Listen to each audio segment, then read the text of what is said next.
So this video is almost in like direct, a sequel basically to the other video I made, or a prequel maybe. Don't know what order I'm going to release these in. Either way, it's Phoenix Suns. They want to trade for Chris Paul. The last video or previous video, last video, same thing. Last video and or first video, depends on what order I release them in. Yada yada yada. Anyways, that was from the Phoenix Suns point of view. Now this is probably going to be longer because that one was pretty short, but so this is why I think the Thunder should not rebuild. I think they should not trade Chris Paul. They should not try and trade Steven Adams. They should not try and trade any of their guys. They should go with what they have. So this is definitely a controversial opinion. I know that for sure. But the two teams that overachieved the most this season were the Miami Heat and the Oklahoma City Thunder. Obviously, the Heat had more success than the Thunder, but the Thunder the Thunder weren't supposed to make the playoffs. They were supposed to be in like number one pick contention. And what they did this season is incredible, and it definitely speaks to the team and the chemistry they have.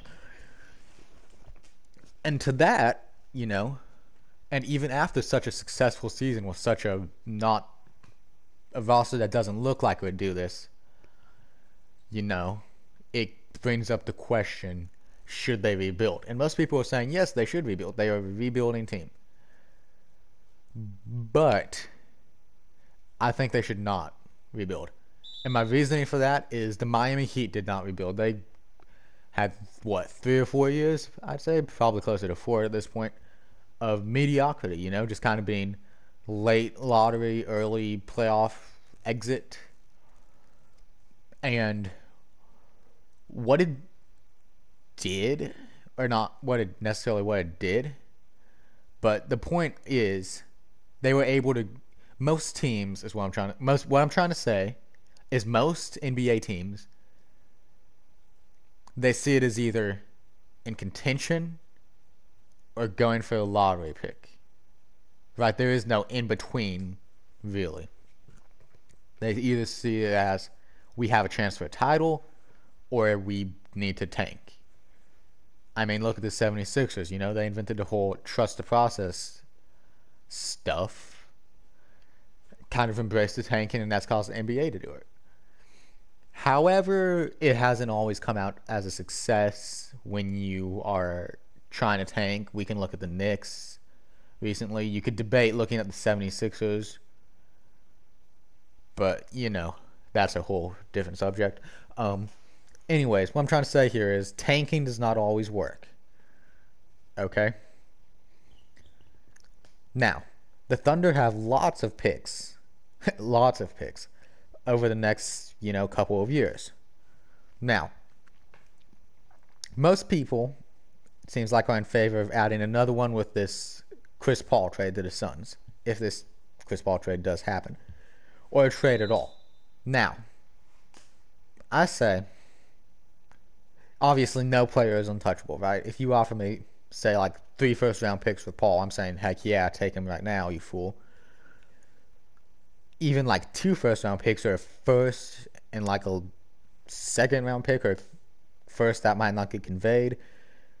No player is untouchable. However, I would argue that unless they receive an offer that is that good, they should run it back. And the reason I say this is look at all of the picks they have. Now, let's say that hypothetically there's a guy that's playing great that wants out of the situation he's currently in. Sort of like how Anthony Davis, Jimmy Butler, Kyrie, those guys. Let's say a situation arises where that happens with a superstar. There's one that comes to mind. His name is Giannis. Don't know if you've heard of him. But the thing is, you don't know what's going to happen in the season, right? And with the superstars, everyone's talking about, hey, Chris Paul wants to play with Giannis. Giannis and Chris Paul, they should play together. They'd be a good fit. And yes, but everyone's saying Chris Paul to Milwaukee. No one's really saying Giannis to Oklahoma City. And there's probably a good reason for that. Oklahoma City really, it doesn't have a beach going for it. It doesn't have no income tax, state income tax. It's not Canada. That's appealing to some people, apparently. Basically, it doesn't have a lot of stuff going for it as a free agent destination. But if Giannis were to ask for a trade, or another top tier player, we'll say hypothetically, someone with the likes of like Damian Lillard, maybe like Devin Booker. Hypothetically, we've talked about that like twice already. Um, a big basketball name. Okay, let's say a big basketball name asks for a trade. I don't think Kevin Durant would, but let's say Kevin Durant asks for a trade just for simplicity. Now, what you can do here is you have all of those picks. You can use those picks to secure that superstar player, and you have Chris Paul to match your salary, right? You run it back with this team. You've got Shai, you've got Steven Adams. Gallinari is most likely going to leave. But that allows you to sign, let's say, a younger player, a developmental player. We'll say Derrick Jones Jr. Let's say that hypothetically the Thunder signed Derrick Jones Jr.